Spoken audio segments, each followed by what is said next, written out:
Hello students, let's come up with the concept of earthing. We have seen what is earthing in the last lecture. So right now we will do the cases for the two shells. First one when the outer shell is earth and the next case when the inner shell is earth.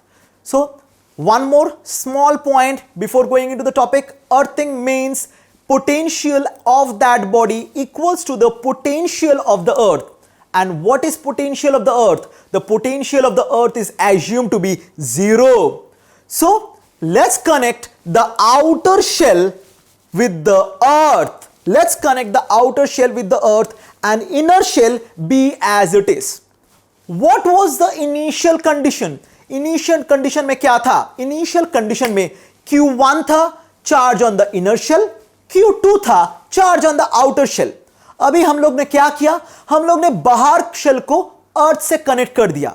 बाहर का shell को जब तुमने अर्थ से connect किया तो बाहर shell में इलेक्ट्रॉन आ भी सकता है, जा भी सकता है. क्या होगा, क्या नहीं होगा, हमको नहीं मालूम. हम लोग क्या करेंगे? What is the basic thing we should keep in mind? Sir basic thing we should keep in mind कि भाई बाहर शेल का पोटेंशियल 0 होना चाहिए. तो उसके लिए उसके ऊपर कितना चार्ज होना चाहिए? सोच लो. Let Q2 dash be the final charge on the shell B. Let Q2 dash be the final charge on the shell B. अब सिनेरियो को देखो हम लोग कैसे करते हैं. चलो लास्ट लेक्चर में हम लोग ने क्या कहा था कि potential difference between the two shells remains unaffected.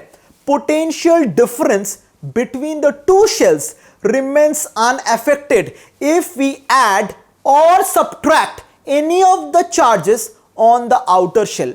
बाहर शेल में तुम चार्ज को ऐड करो या फिर सब्ट्रैक्ट करो, तुम्हारा पोटेंशियल डिफरेंस चेंज नहीं होगा. ये हम लोग किए थे, बट अभी हम लोग इस कॉन्सेप्ट को छोड़ के वापस से करेंगे. चलो सर क्या कॉन्सेप्ट करेंगे? Q2 डैश हमारा बन गया charge on the outer shell after earthing. अब बात है इनर शेल. भाई इनर शेल किसी से कनेक्ट में था, किसी से कनेक्ट में नहीं था, तो उसका जो चार्ज वो कंजर्व्ड रहेगा. चार्ज कंजर्व्ड इसीलिए रह रहे क्योंकि शेल है आइसोलेटेड. इनर शेल आइसोलेटेड है तो उसका चार्ज कंजर्व्ड है. सो सिर्फ किसका चार्ज बदलेगा? आउटर शेल का चार्ज बदलेगा. अभी सर आउटर शेल का कितना चार्ज हुआ? Q2 dash. इनर शेल का कितना चार्ज हुआ? Q1. अब सर आउटर शेल का पोटेंशियल बताओ.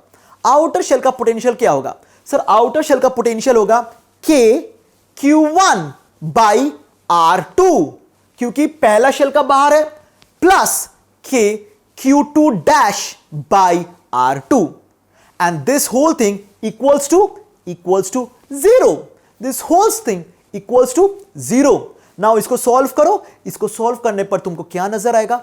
Q2 dash is equals to minus of Q1. Q2 dash is equals to minus of Q1. अरे वाह बहुत बढ़िया. Q2 dash का वैल्यू सर इनर शेल में जो चार्ज था उसका ऑपोजिट आ गया. बोला हाँ भाई आ गया. अब लॉजिक देखो सर, एक इंपॉर्टेंट सा पॉइंट नोट कर लो कि ये अर्थिंग एक कॉन्सेप्ट है. ये कोई फॉर्मूला नहीं है कि हर वक्त ऐसा होगा. ये सिंपल सा एक कॉन्सेप्ट है. सो अब देखो बाहर शेल का फाइनल चार्ज क्या आ रहा? Minus Q1. अब सर चार्ज कॉन्फ़िगरेशन को स्टडी करते हैं. इनर शेल में Q1 था, आउटर शेल का नेट चार्ज हुआ माइनस Q1. अब ये माइनस Q1 कहां पर है भाई? Where is this minus Q1? चलो सर अब हम लोग लॉ ऑफ इंडक्शन करते हैं. इनर शेल का आउटर सरफेस में है Q1 और inner surface of shall be में क्या होगा? Minus Q1. तो सर बाहर वाला सरफेस में कितना हुआ? सर ऑलरेडी अगर वो माइनस Q1 आपका इनर सरफेस में आ गया और net charge on the shall be minus Q1 होता है तो बाहर सरफेस में तुम्हारा चार्ज बन गया 0. सर ये हर वक्त होगा? नहीं, ये हर वक्त नहीं होगा. ये जस्ट एक केस है सिर्फ इस दौरान. ये हर वक्त, जैसे बहुत स्टूडेंट्स क्या करते हैं कि हर वक्त जब भी अर्थिंग करते हैं, अर्थिंग करना मतलब आउटर सरफेस का चार्ज नलीफाई हो जाता है. ये बहुत ही गलत कॉन्सेप्ट है. हम लोग करेंगे कुछ ही देर बाद ये कॉन्सेप्ट को भी स्टडी कर लेंगे कि यार बाहर चार्ज 0 हो रहा है. ये एकदम मत सोचो. सिंपल सा बात है. पोटेंशियल उस शेल का 0 होता है. ये तो सिर्फ बाहर वाला शेल के वजह से हुआ. ओके. सो सर हमारा फाइनल कॉन्फ़िगरेशन क्या हुआ? फाइनल कॉन्फ़िगरेशन है कि इनर सरफेस में -q1, आउटर सरफेस पे 0। तो सर अब देखो कितना चार्ज पहले था शेल बी में, पहला था +q2, अब क्या है -q1। तो अब -q1 कहां से आया सर? ग्राउंड से आया। किसने दिया? ग्राउंड ने दिया।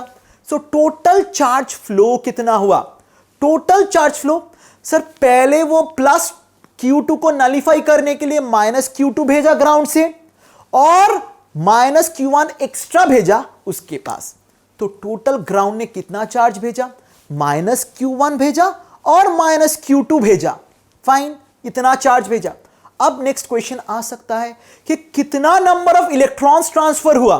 कितना नंबर ऑफ इलेक्ट्रॉन्स ट्रांसफर हुआ? Sir total charge transfer by the magnitude of the electron, it's the total number of electrons. So total number of electrons क्या आया? Mod of q1 + q2 by E. This is the total number of electrons transferred from the ground to the shell. So this becomes your earthing when outer shell is earthed. अब next question क्या आ सकता है? क्या sir potential difference between the two shells बदलेगा? भाई नहीं बदलेगा। Potential difference जो पहले था before earthing, after earthing same हुआ। अब इंडिविजुअल पोटेंशियल बदला है? हाँ, इंडिविजुअल पोटेंशियल बदला है। इंडिविजुअल पोटेंशियल कैसे बदला है? सर VB तो 0 बन गया फाइनल, और VA का क्या हुआ? Sir KQ1 by R2। Sir R2 कैसे हुआ? सर ये R1 होना चाहिए क्योंकि Q1 के ऊपर R1 है। फाइन, और B के वजह से क्या होगा? K -Q1 by R2। तो क्या बन गया? K, Q1 को कॉमन रख दो, 1 by R1 -1 by R2। So this becomes the earthing concept of the outer shell. अब हम लोग क्या करेंगे? अब हम लोग अर्थिंग करेंगे इनर शेल का। चलो देखते हैं इनर सरफेस का अर्थिंग करने से क्या होता है। फर्स्ट ऑफ ऑल हम लोग क्या पकड़ेंगे? सर वही पहला वाला केस पकड़ेंगे कि आउटर वाला शेल पे क्या था? चार्ज Q2 था। इनर वाला शेल पे क्या था? चार्ज Q1 था। ओके, अब तुम इनर शेल को अर्थ कर दो। अब अगर तुम इनर शेल को अर्थ कर दोगे तो क्या होगा? सर बाहर का चार्ज में कुछ इफेक्ट होगा? बाहर का चार्ज में इफेक्ट नहीं होगा, सिर्फ इनर वाला शेल पे चार्ज चेंज हो सकता है। हो सकता है, होगा या नहीं होगा सर हमको नहीं पता। सर देखना पड़ेगा। कैसे देखोगे? सर ऐसे एज्यूम करेंगे कि सोच लो इनर वाला शेल को अर्थ करने के बाद Q1 dash is the final charge.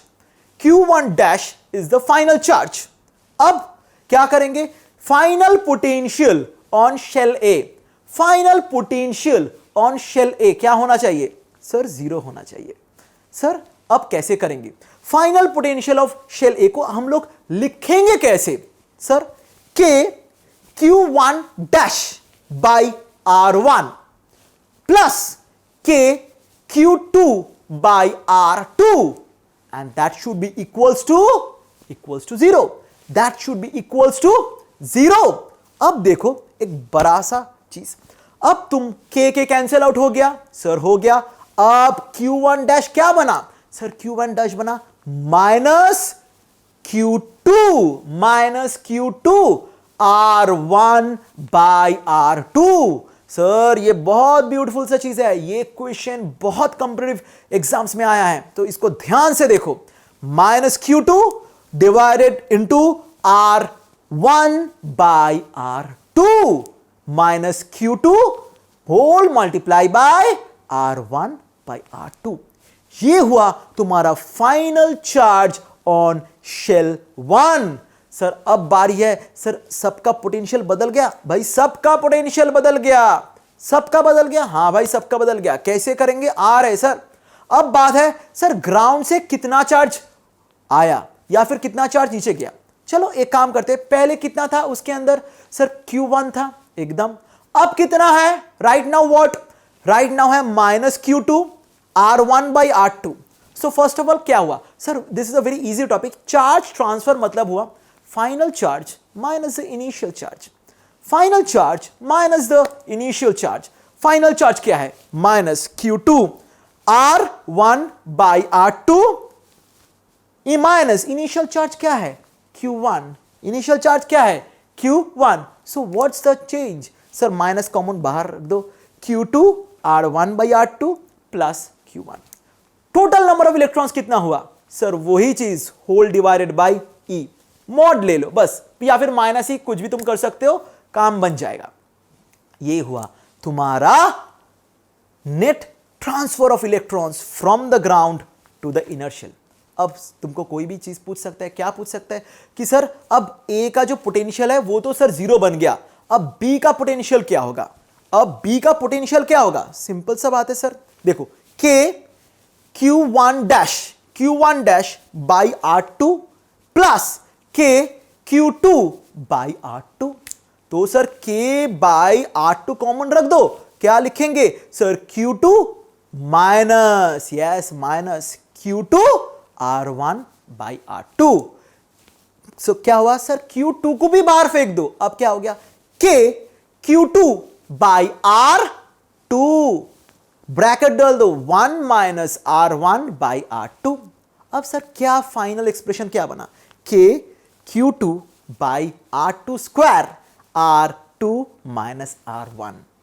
So this becomes the final potential of the shell B after shell A is grounded. Okay. So क्या क्या चेंज हुआ सर, एक बार फटाक से जान लेते हैं. First of all sir charge on shell 1 बदल गया, difference between the two shells बदल गया, final potential on shell B बदल गया, बट क्या चीज नहीं बदला, net charge on shell B नहीं बदला, वो सेम एज इट इज रहा. Okay, so by this we conclude the normal earthing concept of two shells.